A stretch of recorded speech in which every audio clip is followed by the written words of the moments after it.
المرسلين خاتم النبيين رحمة للعالمين أبي القاسم محمد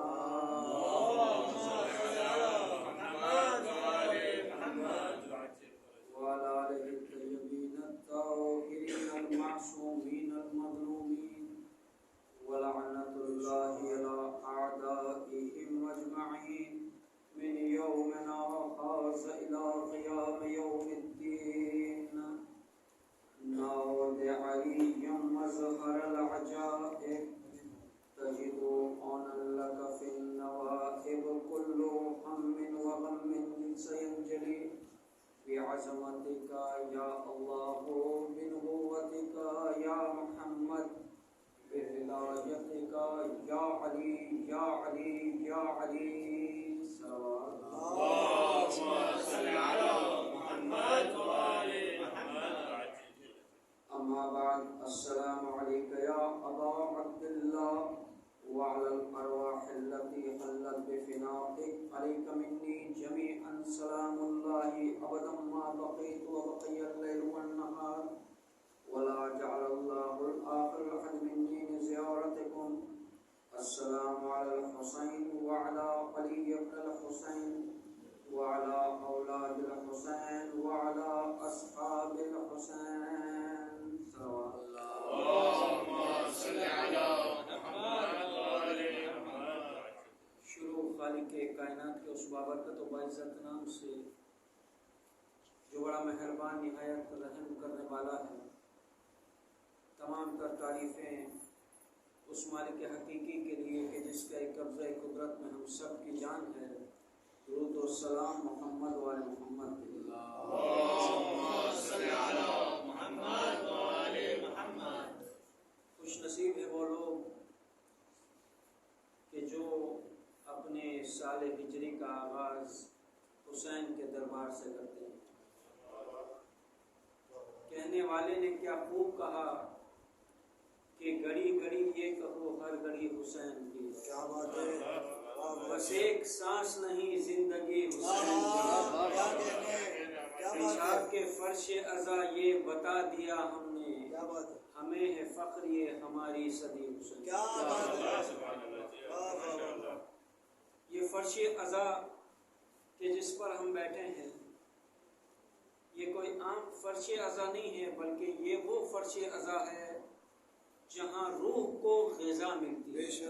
کیا کہنے. جس طرح جسم کو غذا کی ضرورت ہوتی ہے اسی طرح روح کو بھی غذا کی ضرورت ہوتی ہے. جو بھی فرش ازا پر آتا ہے استقبال محرم کی مدد سے سنیے گا. کل سے انشاءاللہ تفصیلی گفتگو ہوگی اور گفتگو ہوگی بھی کس پر؟ زیارت عاشورہ کی فضیلت پر.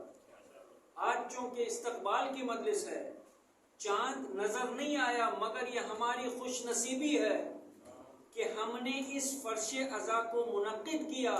یہ فرش ازا بچھایا.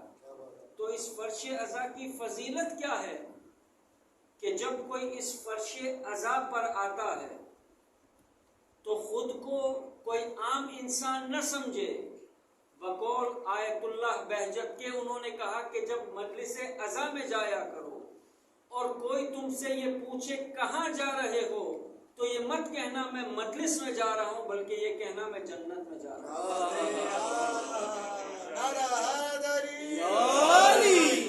تو ہمیشہ جب بھی فرش ازا پر آیا کریں پروردگار کا لاکھوں کروڑوں شکر ادا کریں. اس لیے کہ جو بھی فرش ازا پر آتا ہے اپنی مرضی سے نہیں آتا. بی بی نے لکھ دیا ہوتا ہے کہ یہ میرے بیٹے کا عزادار ہے تو یہ فرش ازا. اگر میں اس فرش ازا پر آپ سے مخاطب ہوں بھلے مجھ سے کہا گیا خطاب کرنے کے لیے لیکن بی بی نے لکھ دیا تھا کہ میں استقبال ازا کی مجلس پڑھوں تو یہ میرے نصیب میں یہ ڈیوٹی آئی ہے یہ کام آیا ہے یہ فضیلت ملی ہے مجھے کہ میں استقبال محرم کی مجلس سے. تو جب فرش ازا پر آیا کریں تو پروردگار کا شکر ادا. اس کے بعد حسین کی ماں کا شکر ادا کریں کہ حسین کی ماں آپ کا شکریہ کہ آپ نے مجھ گنہگار کو اس قابل سمجھا کہ میں آپ کے بیٹے کی فرش عزا کو بچھانے کے لیے اس فرش پر آؤں، میں آپ کے بیٹے پر آنسو بہانے کے لیے اس فرش پر آؤں. یعنی بی بی نے جب ہمارا اور آپ کا نام لکھ دیا تو ہم وہ خوش نصیب لوگ ہیں کہ جو اس فرش عزا پر آتے ہیں. بظاہر اس فرش عزا پر ہمیں چند لوگ نظر آ رہے ہیں، لیکن یہ وہ فرش عزا ہے کہ جہاں ملائکہ بھی تشریف لے جائیں. آپ جانتے ہیں اس مجلس عزا کی فضیلت کیا ہے؟ جب فرشتے اس مجلس عزا کو سن کر آسمان کی طرف جاتے ہیں تو آسمان والے فرشتے ان سے پوچھتے ہیں تم کہاں سے آ رہے ہو؟ تو وہ کہتے ہیں کیوں، کیا ہوا؟ کہا تمہارے بدن سے ایک ایسی خوشبو آ رہی ہے کہ جو ہمیں جنت میں بھی محسوس نہیں ہوتی. تو وہ کہتے ہیں کہ ہم حسین کی مجلس سے آ رہے ہیں. آپ جانتے ہیں کربلا میں حسین کی مدد کے لیے 70,000 فرشتے آسمان سے آئے تھے، وہ واپس پلٹ کر نہیں گئے. اب تک وہ امام حسین کی زری کا طواف کر رہے ہیں. اب لوگ یہ کہتے ہیں کہ میرے پاس اتنی استطاعت نہیں ہے کہ میں حسین کی زیارت کے لیے جا سکوں. حسین کہتے ہیں میرا وہ عزادار جو مجھ تک نہیں پہنچ سکتا، اگر وہ اپنے گھر سے، اپنی جگہ سے، جہاں سے بھی دل سے کہتا ہے السلام علیکہ یا ابا عبداللہ، تو وہ میرے زوار میں شمار ہے. یعنی ایک سلام کہنے سے زہرا کا لال ہمیں یہ تحفہ دے. تو ہماری ذمہ داری بھی یہ ہونی چاہیے کہ ہم اس فرش عزا کو برپا کریں، حسین کے نام سے اپنے آپ کو زندہ کریں، کیونکہ اگر ذکر حسین ہے تو میں اور آپ ہیں. اگر یہ ذکر حسین نہ ہو تو ہماری کوئی پہچان نہیں ہے.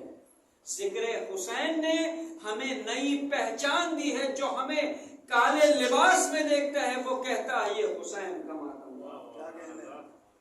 جب وہ ہمیں ماتم کرتے ہوئے دیکھتا ہے تو کہتا ہے یہ حسین کا ماتم. تو اپنی اس وجود کو غنیمت سمجھیں اور جب فرش عزا پر آئیں تو ذرا سوچیں کہ ہم جنت میں جا رہے ہیں، وہاں جا رہے ہیں جہاں میں اور آپ فقط شامل نہیں ہیں. بقول قرآن کے پروردگار کہہ رہا ہے ان اللہ وملائکتہ یصلون علی النبی یا ایھا الذین آمنوا صلوا علیہ وسلموا تسلیما.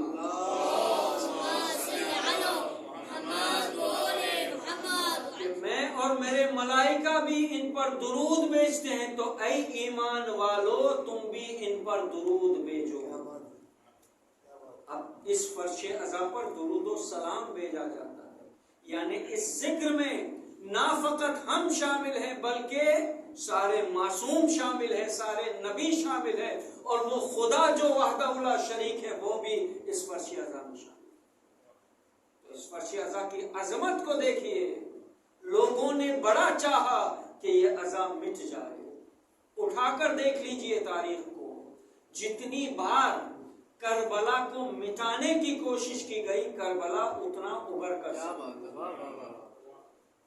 سن 61 ہجری میں امام حسین نے ایک صدا بلند کی تھی حل من ناصر ینصرنا.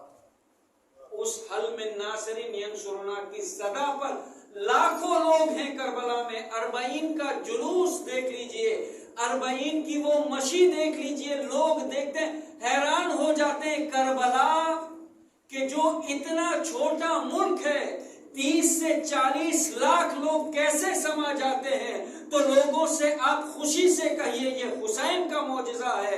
حسین کا معجزہ یہ ہے کہ لوگ بھوکے وہاں پہنچ تو جاتے ہیں مگر جو 3 دن کا بھوکا اور پیاسا رہا وہ کبھی ہم کو بھوکا لوٹنے وہاں سے نہیں. یہ حسین کا زندہ معجزہ.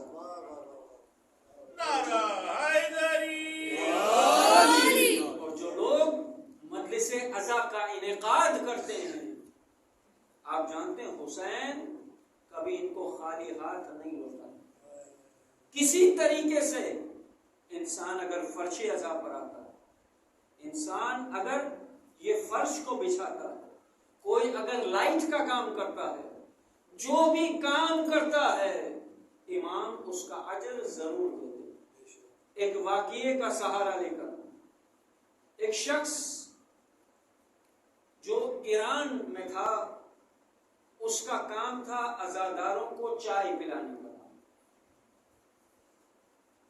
اس کا انتقال ہو گیا تو ایک مرثیہ پڑھنے والا، ایک نوحہ پڑھنے والا اس کی قبر پر آ کر کہتا ہے تم نے اپنی زندگی میں امام کے لیے بہت کچھ کیا، عزاداروں کو چائے پلائی، امام نے اس کے عوض میں تمہیں کیا دیا؟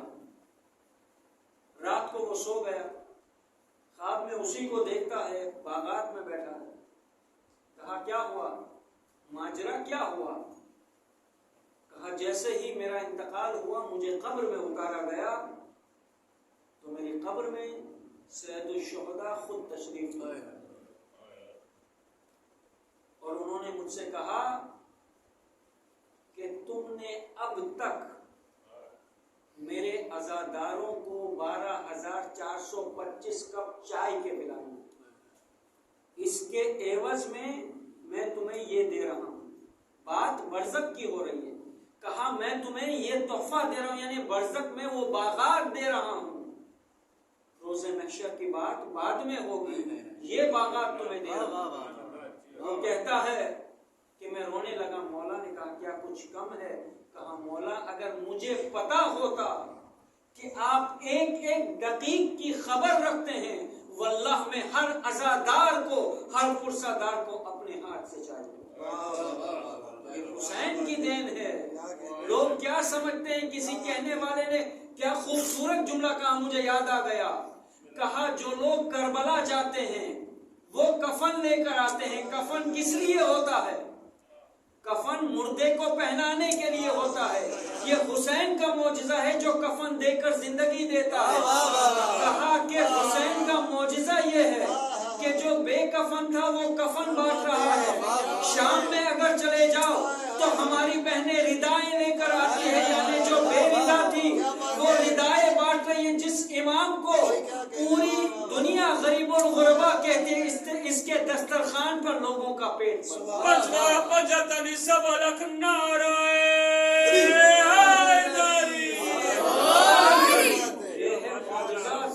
حسین۔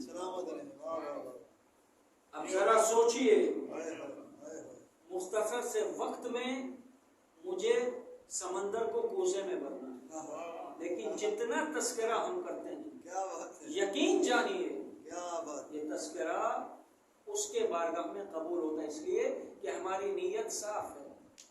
ورنہ رات کے اس پہر میں کتنے لوگ سو چکے ہیں، ہم کیوں ادھر آئے ہیں؟ اس لیے کہ یہ محبت ہے امام حسین۔ اور زہرا کا لال کبھی ہماری محبت کو رائے گاہ جانے نہیں دیتا۔ مانگ کر تو دیکھیے، جس نے راہب کو 7 بیٹے دیے وہ ہمیں کیا کچھ نہیں دے سکتا۔ جب ایک آنسو کے عوض میں جنت مل جاتی ہے، لیکن ہم عزادار وہ کہتے ہیں کہ مولا جنت تو بعد کی بات ہے، ہمارے ایک آنسو کے عوض میں ہمیں کربلا میں ملا ہے۔ اس لیے کہ کربلا جنت سے کم نہیں ہے۔ ہم نے اپنے امام بارگاہوں کو سجا دیا، مولا عباس کے مولا غازی کا علم ہم نے سجا دیا، کیوں؟ یہ تقاضۂ محبت ہے۔ امام بھی ہم سے اتنی ہی محبت کرتے ہیں۔ انشاءاللہ کل سے تفصیلی گفتگو ہوگی۔ تو جب بھی انسان مجلس میں آئے، مجلس کے کچھ تہذیب ہیں، مجلس کے کچھ ایتھکس ہے، جب انسان مجلس میں آئے تو یہ سوچے کہ ہماری اس مجلس میں ہمارے سرانے حسین کا وہ بیٹا بیٹھا ہوا ہے کہ جس نے اپنے بابا کے بعد 40 سال تک گزارا۔ جب کوئی مجلس میں آئے تو وہ یہ سوچے کہ اللہ جانے کس جگہ پر حسین کی غریب ماں۔ اس لیے روایتوں میں ملتا ہے کہ اگر تم یہ چاہتے ہو کہ تم اہل بیت کے مہمان بنو تو زیارت کا قصد کرو، اور اگر تم یہ چاہتے ہو کہ اہل بیت تمہارے مہمان بنے تو اپنے گھر میں فرش عزا بچھاؤ۔ فرش عزا بچھاؤ گے، کوئی آئے نہ آئے حسین کی غریب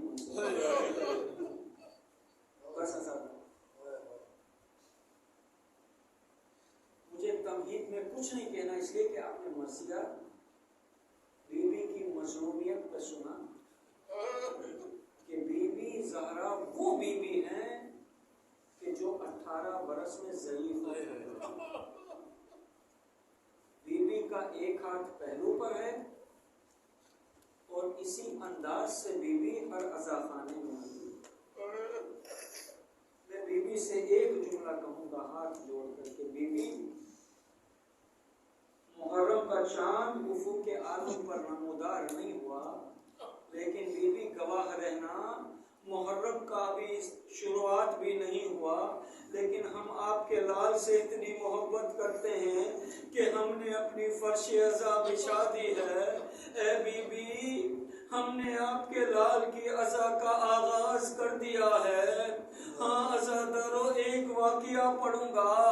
عزادارو، ایک عورت تھی کہ جو ہر سال اپنے گھر میں مجلس کا انعقاد کرتی تھی اپنی بیٹی کے ساتھ۔ وہ عورت نابینا تھی۔ ایک وقت ایسا آیا کہ جب اس بیٹی کا بیاہ ہو گیا، وہ نابینا عورت پریشان ہو گئی کہ محرم کا چاند نظر آنے والا ہے، اب میں مجلس حسین کا انعقاد کیسے کروں گی؟ جیسے ہی محرم کا چاند افق عالم پر نمودار ہوا، بی بی نے کیا دیکھا کہ دخل الباب ہوا۔ ایک مرتبہ بی بی نے دروازہ کھولا، کیا دیکھا؟ 3 معظمہ آئی ہے، کہتی ہیں تم ہر سال حسین کی مجلس برپا کرتی ہو، ہمیں پتا ہے کہ تمہاری بیٹی بیاہی جا چکی ہے، ہم آ کر تمہاری مدد کریں گے۔ وہ نابینا عورت کہتی ہے کہ میرے گھر میں حسین کی فرش عزا بچھ گئی، میرے گھر میں 12 دن ماتم ہوا، لیکن جب شب عاشور آئی، جب حسین کا تذکرہ ہوا، تو ان بی بی میں جو سب سے بڑی تھی وہ بی بی حسین کہہ کر زاروں قطار رونے لگی۔